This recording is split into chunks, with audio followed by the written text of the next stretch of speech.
কল্পনা করুন উঁচু উঁচু পাহাড়, যাদের চূড়া সারা বছর বরফে ঢাকা থাকে, সবুজ উপত্যকা যেখানে পাইন আর দেবদারু গাছের সারি দিগন্ত পর্যন্ত বিস্তৃত, কুলকুল করে বয়ে যাওয়া নদীর মিষ্টি সুর আর নির্মল বাতাস, এই সব মিলিয়েই যেন মানালি।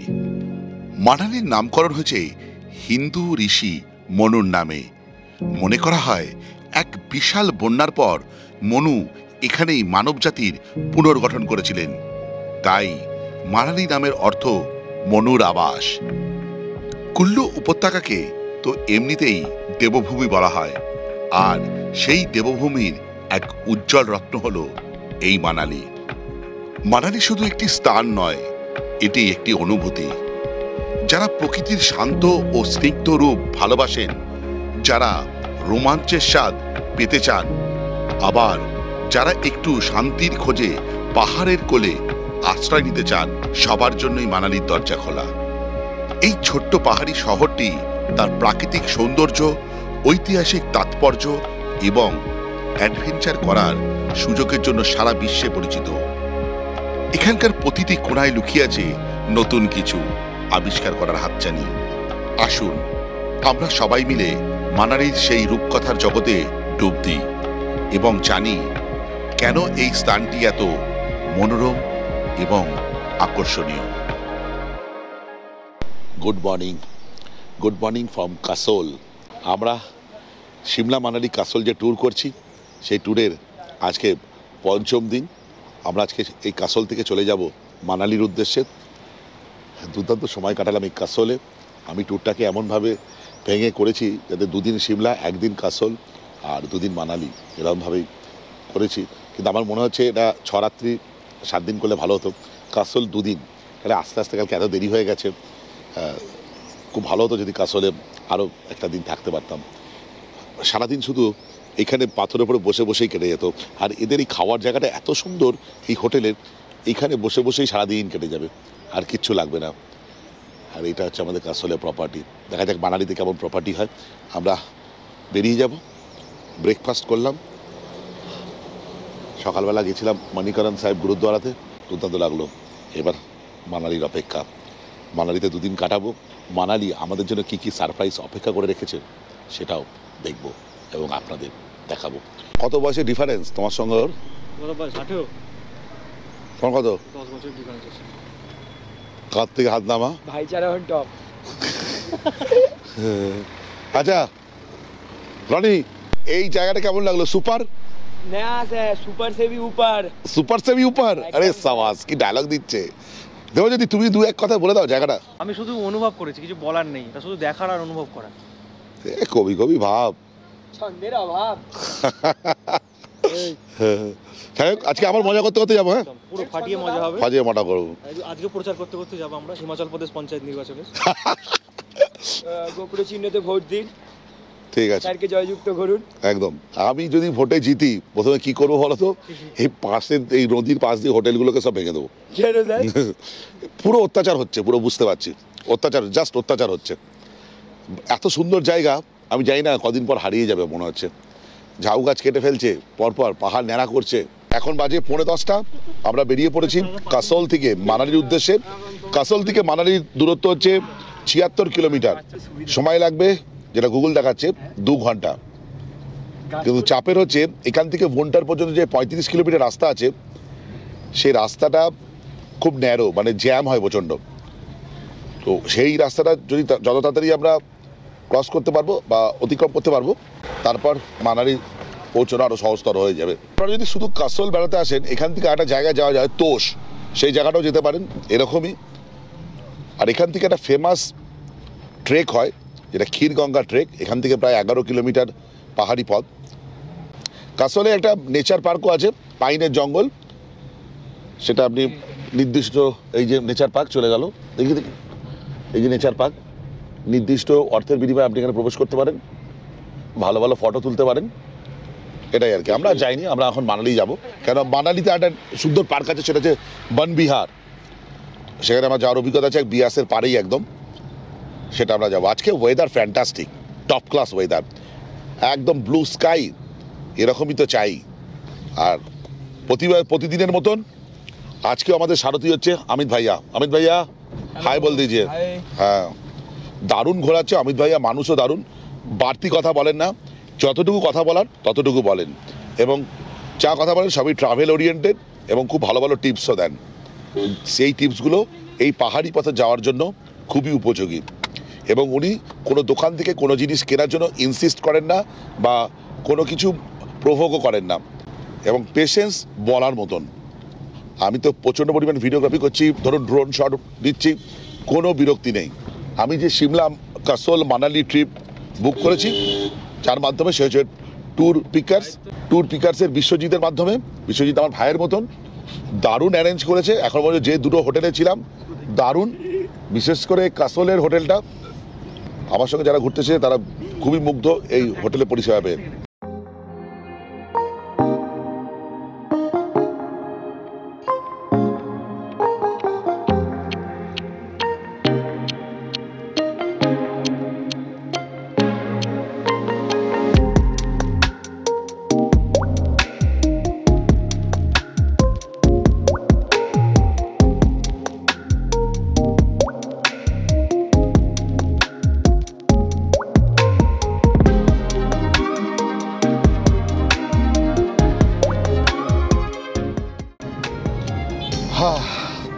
অবশেষে 12 বছর পর আমি মানালিমুখী।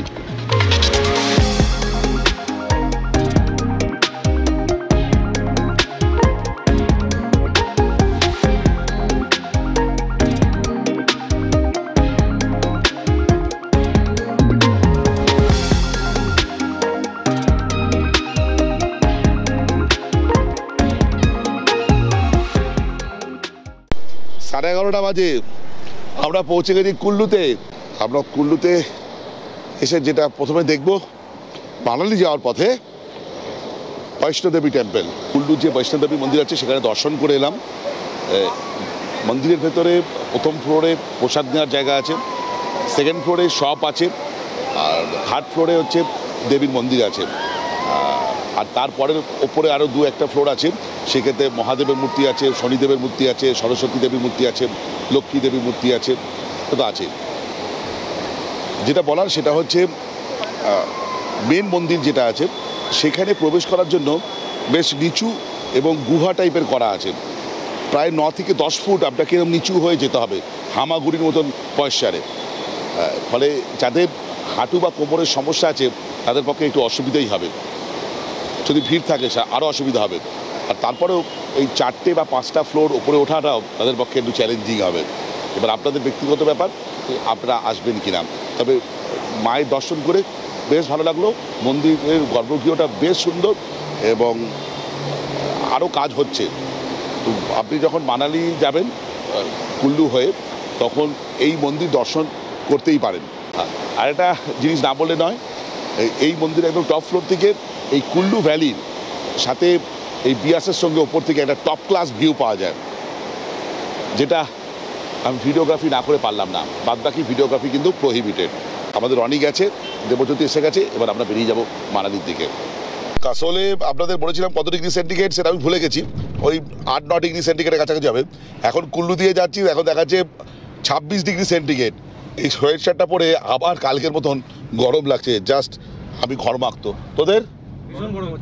ভীষণ গরম হচ্ছে। আমরা 1-1.5 কিলোমিটার মতন এগিয়ে এলাম, তারপর রিভার রাফটিং স্টার্টিং পয়েন্ট যেখানে আছে বাবেলি, সেখানে একটু যাবো। আমরা রিভার রাফটিং করবো না, করবে? জলে ফাঁড়া আছে? আচ্ছা, দরকার নেই। একটু ইনফরমেশন দেওয়া রাখ, যদি আপনারা রাফটিং করতে চান এখানে প্রচুর রাফটিং পয়েন্ট আছে। 6 জনের জন্য 5,000 টাকা বলছে, কিন্তু আমার মনে হচ্ছে ভারতবর্ষ তো সব কিছু চলে, 4,000ও হবে, 3,500ও হয়, আমি যা খবর নিলাম এখানে। হ্যাঁ, না 2,000ও হবে না, যাই হোক 6 জন মোটামুটি লাগে। আর এটা গোপ্রো প্রোভাইড করে, আরও কিছু এক্সট্রাঅর্ডিনারি কিছু প্রোভাইড করার জন্য সে চার্জেস লাগে। তাই রাফটিং পয়েন্ট এসে দারুণ দারুণ সব ছবি তুলবেন। ওইদিকে দেখুন ঘোড়া চড়ে বেড়াচ্ছে, আর কি দারুণ। এই উপত্যকার এই পাহাড়টাই দারুণ, তাই না? নদীর বিয়াসের পাহাড়টাই দারুণ।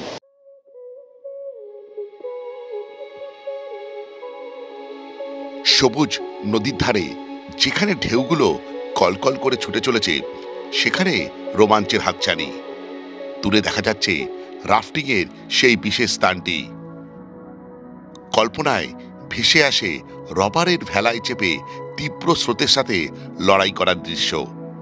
চারপাশের সবুজ প্রকৃতি যেন হাতছানি দিয়ে রাখে, আর নদীর ঠান্ডা জল শরীর ছুঁয়ে গেলে এক অন্যরকম অনুভূতি হয়।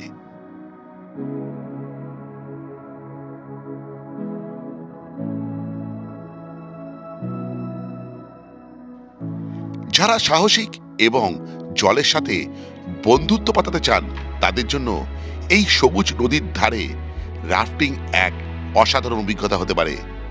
ঢেউয়ের তালে তালে এগিয়ে চলা আর প্রকৃতির মনোরম দৃশ্য সব মিলিয়ে এক অবিস্মরণীয় অ্যাডভেঞ্চার অপেক্ষা করছে।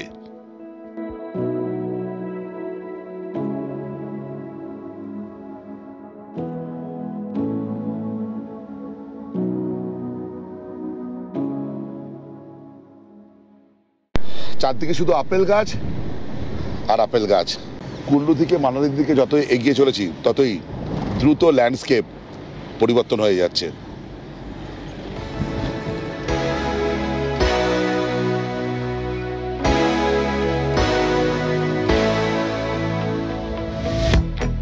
The place is loud, but yeah, you cut through the noise.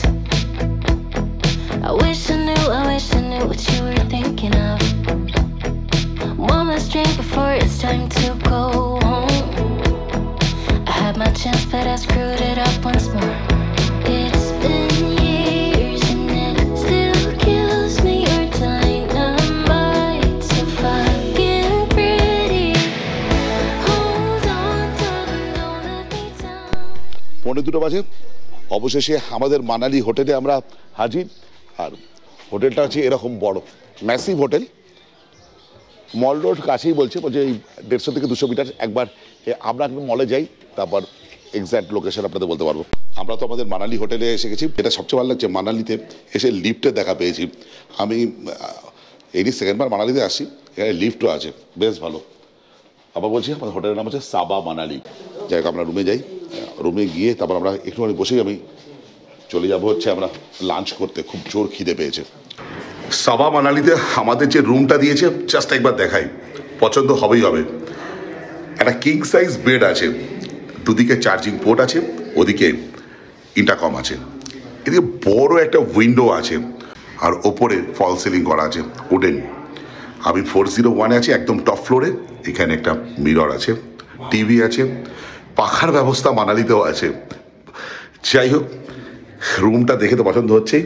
আর রুমটার জন্য যেটা সবচেয়ে বেশি আমি এটা নিতে আগ্রহী সেটা হচ্ছে এই উইন্ডোটা থেকে এই ভিউ, জাস্ট এই ভিউ। এখন এপ্রিল মাস, বরফ অনেকটা মেল্ট হয়ে গেছে।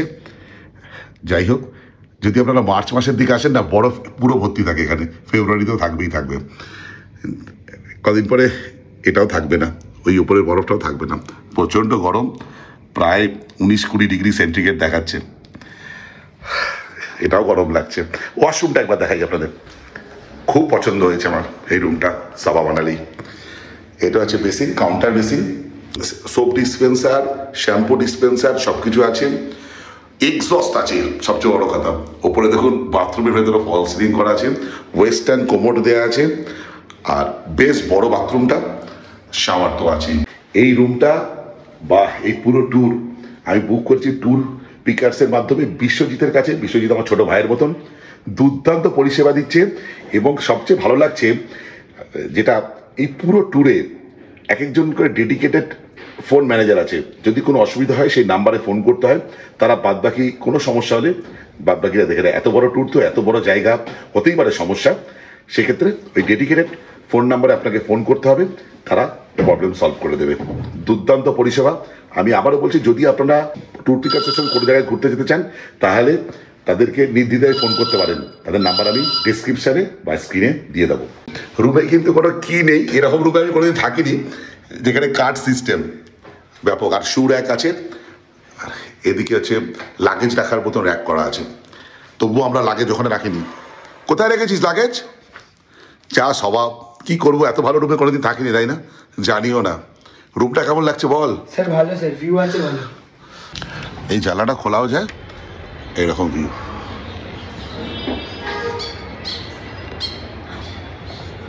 আর পাশেই রেস্টুরেন্ট, তাই না?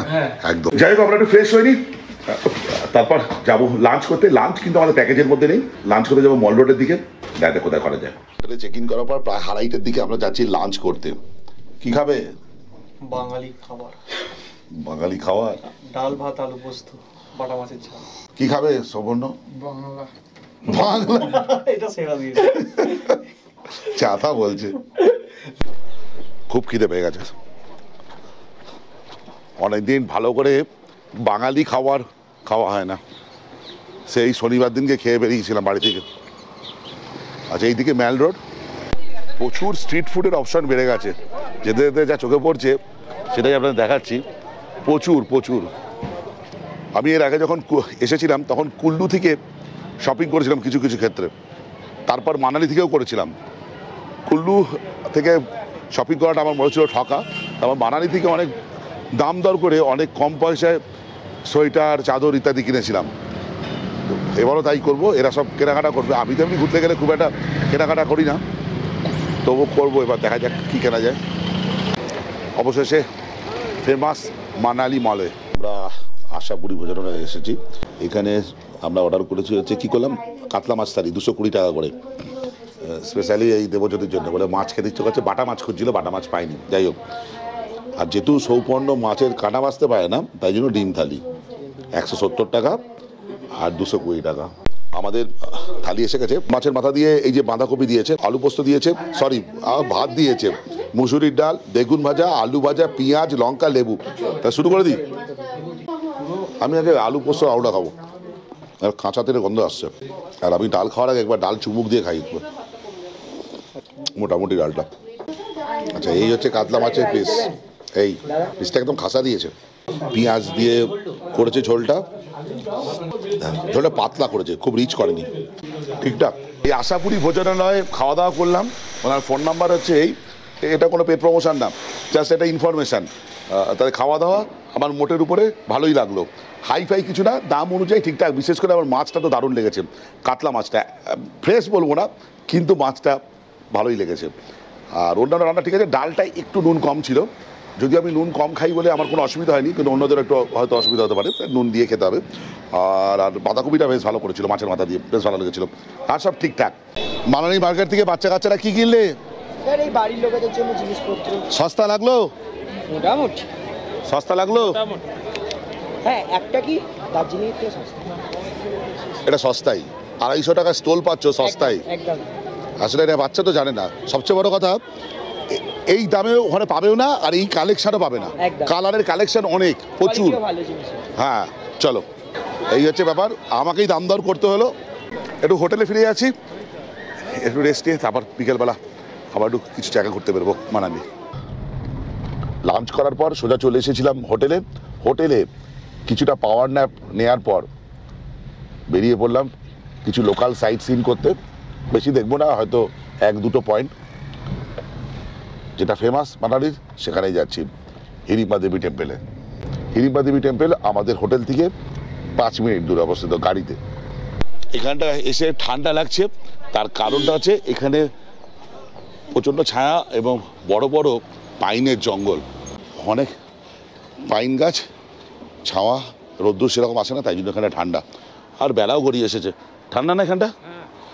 ঠিক সিদ্ধান্ত জায়গায় পড়ে আসা। প্যাগোডা শৈলীর স্থাপত্য নির্মিত এই মন্দিরটি 1553 সালে রাজা বাহাদুর সিং তৈরি করেছিলেন। স্থানীয় দেবী হিড়িম্বার প্রতি উৎসর্গীকৃত এই মন্দিরটি কাঠের কারুকার্য ও পাথরের দেয়ালের জন্য বিশেষভাবে পরিচিত।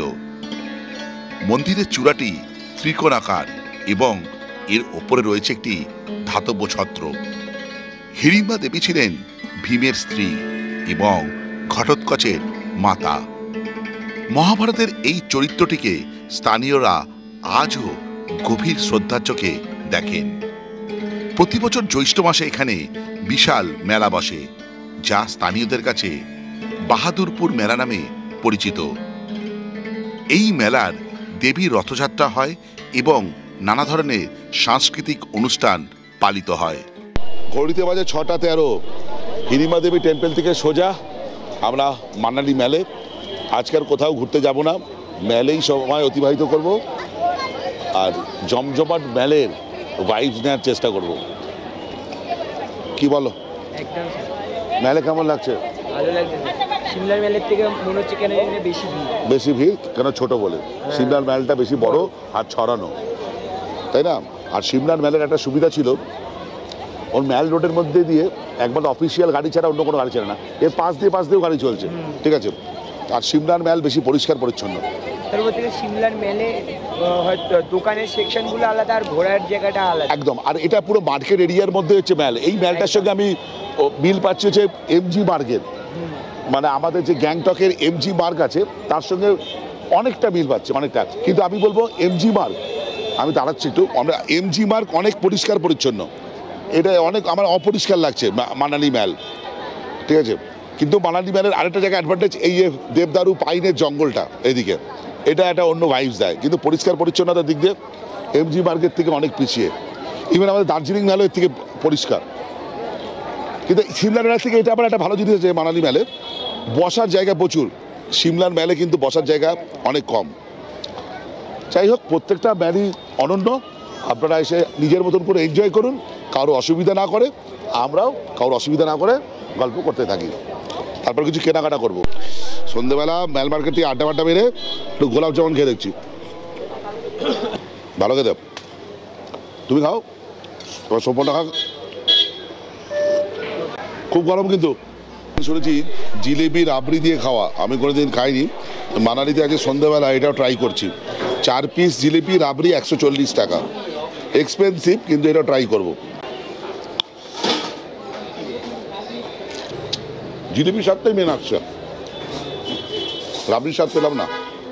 জিলিপি দিয়ে রাবড়ি খেলাম, আমার এমন কিছু ভালো লাগেনি, কিন্তু জিলিপিটা শুধু শুধু খেলে ভালো লাগছে, রাবড়িটা শুধু শুধু খেলে ভালো লাগছে। দুটোকে কম্বাইন করলে আমার ভালো লাগছে না, সোজা কথা। তো কোনোদিন আর জিলিপি আর রাবড়ি একসাথে খাবো না। জিলিপি টেস্ট করলাম রাবড়ি দিয়ে, তারপর সোজা চলে গেলাম টিবেটিয়ান মার্কেটে, জাস্ট বনবিহারের উল্টো দিকে এই মার্কেটটা। আমি কিছু কিনবো কিনা জানি না, কিন্তু এরা কিনবে, আমার দায়িত্ব এদের হয়ে দাম দর করে দেওয়া। মানালি মেলে কিছু কেনাকাটা করার পর অবশেষে মেল থেকে আমরা হোটেলমুখী, সোজা মেল রোড থেকে ডিনারের টেবিলে। হোটেলে আজকে আমাদের ডিনারে দিয়েছে ভাত আছে, বাঁধাকপির তরকারি, কড়াই চিকেন আর ডাল, স্যালাড, রুটি। আমাদের যেটা আমি ভাত খাবো, দেবো যদি রুটি একটা রুটি খাবো, হালকা করে। মিষ্টি খেয়েছি তো পেট ভরে আছে। রনি ভাত, আমি রনি ভাত, আর সোপনো রুটি। চলো শুরু করে দিই। Good morning. আজ 18 তারিখ এপ্রিল মাসের 2025। মানালি টেম্পারেচার এই মুহূর্তে দেখাচ্ছে প্রায় 7 ডিগ্রি সেন্টিগ্রেড। বিছানায় শুয়ে শুয়ে এই দৃশ্য চাক্ষুষ করছিলাম অনেকক্ষণ ধরে, তাই জন্য ভিডিও না করে পারলাম না। আর আমি এতটা দূরে আছি,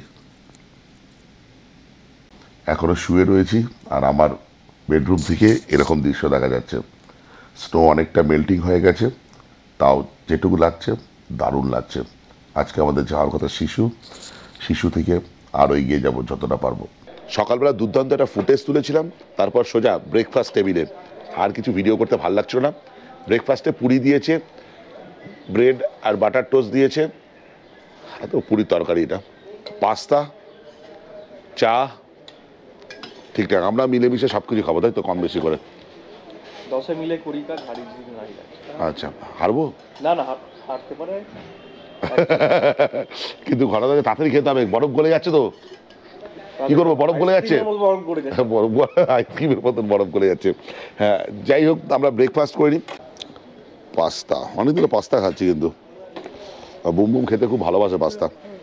দেখ বুম, তুই ভিডিওটা দেখিস, আমি পাস্তা খাচ্ছি, লেগে যাস না।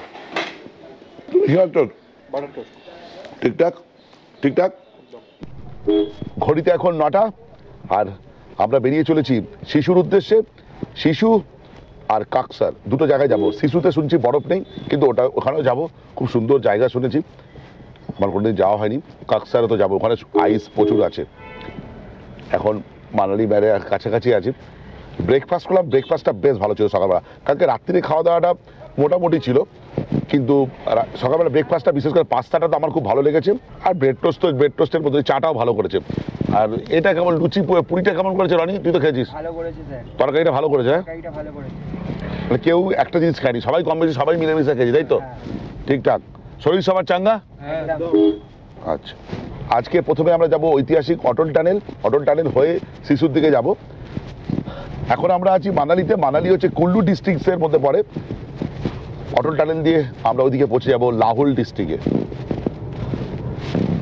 দেখুন এইদিকে বরফ দেখা যাচ্ছে পাহাড়ের মাথায়, নিচে দিয়ে বিয়াস বয়ে চলেছে আপন গতিতে। এখন আমরা চলেছি লোয়ার মানালিতে, আমাদের হোটেলটা হচ্ছে আপার মানালিতে। এখনো মানালিতে আছি, পাশে বিয়াস বয়ে চলেছে, পেছনের সামনে দেখুন ব্যাকগ্রাউন্ডে বরফের পাহাড়। আর এখান থেকে অটল টানেল 24 কিলোমিটার। গুগল সময় দেখাচ্ছে প্রায় 45 মিনিট মতন সময় লাগবে। আজকে শুক্রবার, আবারও বলছি 18ই এপ্রিল 2025। মানালির টেম্পারেচার সকালবেলা দেখাচ্ছিল 5 ডিগ্রি সেন্টিগ্রেড, এখন দেখাচ্ছে 11 ডিগ্রি সেন্টিগ্রেড। এই ট্যুরে আনা এই জ্যাকেটটার আমি সদ্য ব্যবহার আজকে থেকে শুরু করলাম, এবং আমার মতন এরাও। কিরে জ্যাকেট পরে ভালো লাগছে? আমার তো মনে হয়েছিল জ্যাকেটটা শুধু শুধু বাড়িয়ে নিয়ে যাবে, আর পরতে হবে না। ওহ, এটা দারুণ। এই দৃশ্য দেখার জন্য বারবার আসা যায় মানালিকে। আমরা আছি NH3-তে, যেটা সোজা চলে যাচ্ছে লে মানালি হাইওয়ে নামে পরিচিত। এই পথে দারুণ দারুণ সব ভিউ পয়েন্ট পড়ে। এখান থেকে আপনি স্পিতি ভ্যালিও যেতে পারেন। সেটা হচ্ছে অটল টানেল থেকে রাস্তাটা, অটল টানেল পার হওয়ার পর রাস্তাটা দুভাগে ভাগ হয়ে যায়। একটা হচ্ছে স্পিতি ভ্যালির দিকে বা স্পিতি জেলার দিকে, আরেকটা হচ্ছে লাহুল। স্পিতি যে জেলা আছে তার প্রধান সদর হলো হচ্ছে, তার সদর জায়গা হলো হচ্ছে কাজা, আর লাহুল ভ্যালির সদর জায়গা হলো কেলং।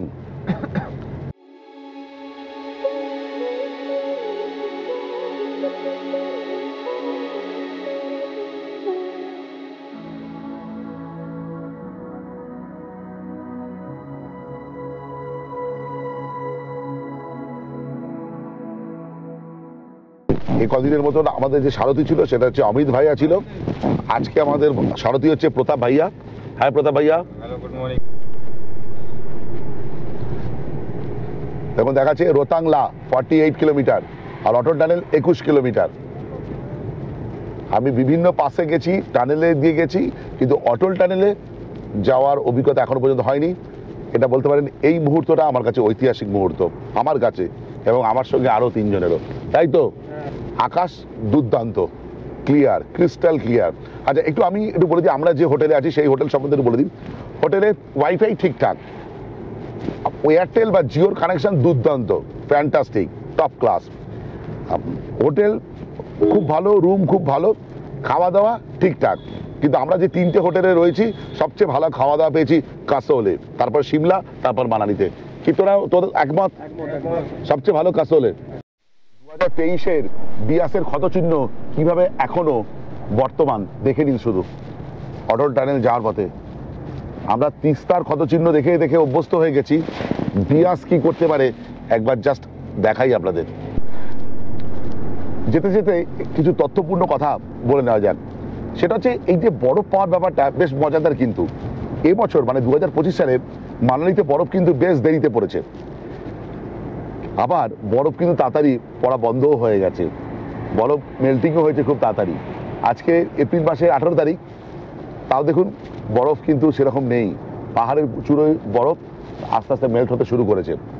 এটা এমন নয় যে সামনের বছর এরকমই হবে। তারিখটা আপনি মনে রেখে করতে পারেন যে সামনের বছর এই সময় বরফ থাকতে পারে, কিন্তু ব্যাপারটা কিন্তু সেরকম নয়। পরের বছর এই সময় আরও বরফ থাকতেই পারে, ওই কারণে নিচে পর্যন্ত বরফ থাকতেই পারে। কোনো একদিন হয়তো বৃষ্টি হলো, সেক্ষেত্রে বরফ পড়লো, এরকম হতে পারে, ফ্রেশ আইস জমতেও পারে। এবার এখান থেকে লে হচ্ছে 421 kilometre, Atal tunnel 17 kilometre, Solang valley 5 kilometre. আমাদের প্রথম স্টপ হতে চলেছে সোলাং ভ্যালি। তো মানালিতে এসে যদি বরফ না পাই মনটা তো একটু খারাপ লাগবেই। আর এটা আমি একবার দেখেছি, মানালিতে কিন্তু বরফ না থাকলে মানালির সেই ক্রেজ কিন্তু থাকে না। আমি দেখেছি বা বিভিন্ন লোকের মুখে শুনেওছি। আপনারা আমার সঙ্গে সহমত হবেন কিনা জানি না। আমাদের এই ট্যুরটা আমি সাজিয়েছিলাম বা কাস্টমাইজেশন করেছিলাম 2 দিন সিমলা আর 3 দিন মানালি হিসেবে। কিন্তু সেই কাস্টমাইজেশন লেভেলকে একটা অন্য মাত্রায় নিয়ে গেছে ট্যুর পিকার্স। বিশ্বজিৎ খুব ভালো ছেলে, আমিও তো অনেকবার বলেছি ওর নাম। আগে দেখুন এইসব আপেল গাছে ফুল চলে এসেছে, দেখুন এপ্রিল মাসেই ফুল চলে এসেছে। কদিন পরে যারা আসবেন জুনের দিকে, মে জুনের দিকে, হয়তো ছোট ছোট আপেলও দেখতে পারেন। একটা জিনিস আপনাদের সঙ্গে পরিষ্কার করা, যেটা হলো এই মানালি থেকে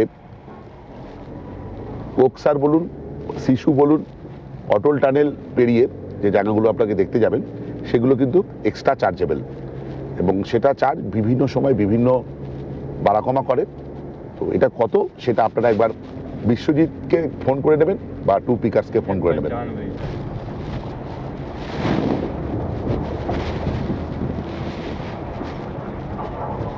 मंदिर भी देखो सामने दिख रहा है। হ্যাঁ, ও ঝর্ণা, দেখো যার বাদে একটা ঝর্ণাও দেখতে পাচ্ছি।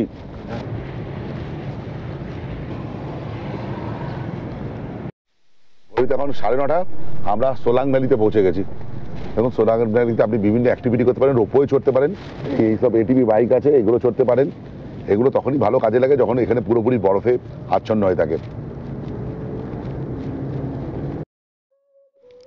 সোলাং ভ্যালি থেকে অটল টানেলের দূরত্ব 11 কিলোমিটার, যে পথ যেতে আমাদের সময় লেগেছিল প্রায় 15 মিনিট। অটল টানেলে সাউথ পোর্টাল হলো কুল্লু ডিস্ট্রিক্টে, আর নর্থ পোর্টাল অর্থাৎ যেখানে অটল টানেল শেষ হয়েছে তা হলো লাহুল ডিস্ট্রিক্টে। অটল টানেলের দুটি দিক, আমরা প্রথমে পৌঁছাবো সাউথ পোর্টালে। অটল টানেল, যার অপর নাম হচ্ছে রোটাং টানেল, এটি 9.02 কিলোমিটার লম্বা। এটি একটি অসাধারণ নির্মাণ কার্য, যা শীতকালেও এই অঞ্চলের যোগাযোগ ব্যবস্থা বজায় রাখতে সাহায্য করে। সমুদ্রপৃষ্ঠ থেকে প্রায় 10,000 ফুট উচ্চতায় এটি বিশ্বের দীর্ঘতম হাইওয়ে টানেল। অটল টানেলের নর্থ পোর্টাল থেকে আমাদের প্রথম গন্তব্য ছিল কোকসার, যার দূরত্ব 8 কিলোমিটার। কোকসারের রাস্তায় দুপাশে শুধু বরফ আর বরফ জমে এক বিশাল দেয়াল তৈরি করেছে। দেখলে মনে হবে যেন অন্য কোনো জগৎ, চারদিকে সাদা আর ঠান্ডা এক অসাধারণ দৃশ্য। বরফের আশায় আমাদের এই কোকসার আশা এসে যেন 16 কলা পূর্ণ হলো। কোকসারে চন্দ্র নদীর ওপরে যে ব্রিজটি আছে সেখান পর্যন্তই গাড়ি যাচ্ছিল, তাই আমাদের যাত্রাপথ সেখানেই শেষ হলো। কিন্তু সেখানে গিয়ে দেখলাম স্নো মোবিলে করে 1500 টাকার বিনিময়ে আপনি আরো 4 কিলোমিটার যেতে পারেন। কিন্তু আমরা সেই আইডিয়াটা পরিত্যাগ করি। আমরা চেষ্টা করেছিলাম যতটা পারবো পায়ে হেঁটে বরফের মজা নেয়ার। পাহাড়ের তলে তলে কিছু জায়গায় বরফের সমতল ভূমিও তৈরি করেছিল, যেখানে দেখলাম অনেকে স্কি করছিল। কোকসারে যেদিকে তাকাচ্ছিলাম যেন মনে হচ্ছিল চারদিক বরফের চাদর বিছানো। রাস্তাঘাট, গাছপালা সবকিছুই বরফের নিচে ঢাকা পড়ে এক শান্ত ও সুন্দর দৃশ্যের সৃষ্টি করেছে। ঠান্ডা হিমেল বাতাস বইছে, আর সেই সঙ্গে বরফের শুভ্রতা এক অপার্থিব পরিবেশ তৈরি করেছে। যারা বরফ ভালোবাসেন তাদের জন্য কোকসারের এই দৃশ্য সত্যিই অসাধারণ। মনে হচ্ছে যেন পুরো এলাকাটাই সাদা তুলোর মতন নরম বরফে ঢেকে গেছে। কোকসারের কাছে বয়ে চলেছে চন্দ্র নদী। হিমালয়ের বরফ গলা জলধারা এই নদীর জন্ম দিয়েছে। চন্দ্র নদীর তীরে দাঁড়ালে প্রকৃতির এক শান্ত ও সুন্দর রূপ চোখে পড়বে। এই নদীর জল এখানকার পরিবেশকে আরো মনোরম করে তুলেছে। যারা প্রকৃতির নীরব আর শুভ্র রূপ ভালোবাসেন, কোকসারের এই বরফের চাদর তাদের মন জয় করে নেবে নিশ্চিত।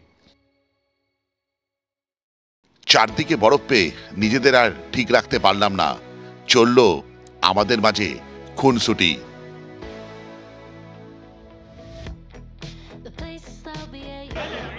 গায়ে জোর নেই। জয় মা ভবানী। স্যার হাতে জোর আছে স্যার। ওই দেখুন এবার লেগেছে।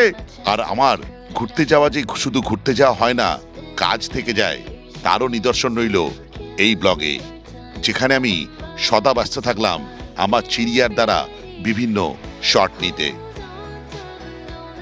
যার নিদর্শনগুলি আপনারা এক্ষুনি চাক্ষুষ করলেন। বরফের মধ্যে বিভিন্ন ছবি তোলা, পোজ দেয়া তো রইল আমাদের বিখ্যাত সেই এসআরকে পোজ।